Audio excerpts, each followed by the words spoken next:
வணக்கம். இன்றைய முக்கிய செய்திகள். தேமுதிக சீட் டிமாண்ட் இத்தனை தொகுதிகளா? கோரிக்கை கேட்டு திகைப்பு. டிஎம்கே ஏடிஎம்கே அதிர்ச்சி. தமிழக சட்டமன்ற தேர்தலுக்கு இன்னும் 2 மாதங்களே இருக்கும் நிலையில் அரசியல் களம் நாளுக்கு நாள் சூடுபிடித்து வருகிறது.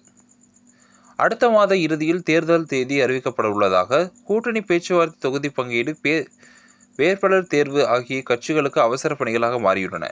இந்த முறை தமிழகத்தில் 4 முனை போட்டி உறுதியாகியுள்ளது. ஆளுங்கட்சியான திமுக தலைமையில் ஒரு அணி, எதிர்க்கட்சியான அதிமுக தலைமையில் இன்னொரு அணி, தாவேகா தலைமையில் 3வது அணி, சீமான் தலைமையிலான நாம் தமிழர் கட்சி தனித்து போட்டிட்டு என அரசியல் மேடை 4 திசைகளாக பிரிந்து நிற்கின்றது. பலமான கூட்டணியுடன் திமுக களம் காண தயாராக உள்ளது.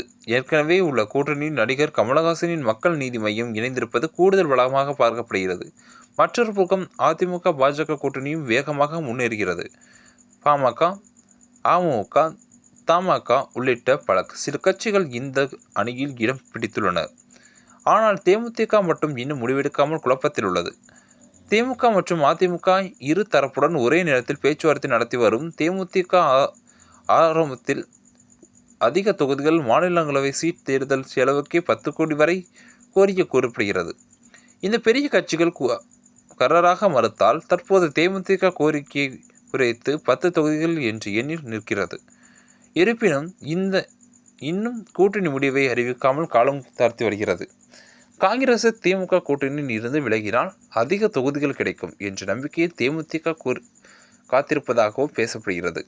இதற்கிடையே பாஜக தரப்புடன் நடந்த பேச்சுவார்த்தையில் பிரேமலதா விஜயகாந்த் தனது மகனுக்கு மத்திய அமைச்சர் பதவி கோரியதாக தகவல் வெளியானது அந்த பேச்சு அங்கேயே முறிந்துவிட்டதாக கூறப்படுகிறது. இனி தேமுதிக கோரிக்கைகளை குறைத்தால் மட்டுமே கூட்டணி கதவுகள் திறக்கும் என்ற நிலை உருவாகியுள்ளது. தமிழக தேர்தல் அரசியல் நாளுக்கு நாள் புதிய திருப்பங்களை சந்தித்து வருகிறது.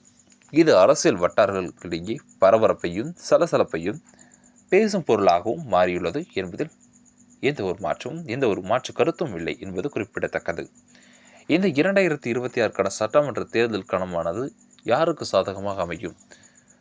முதிர்ச்சியடைந்த கட்சிகளுக்கா அல்லது புதிதாக பிறந்துள்ள தாவேகா கட்சிக்கா என்பதை பொறுத்திருந்து தேர்தல் களத்தில் காண்போம். தங்களுடைய வாக்கு யாருக்கு என்பதை கமெண்ட் பாக்ஸில் பதிவிடுங்கள். நன்றி. மீண்டும் சந்திப்போம்.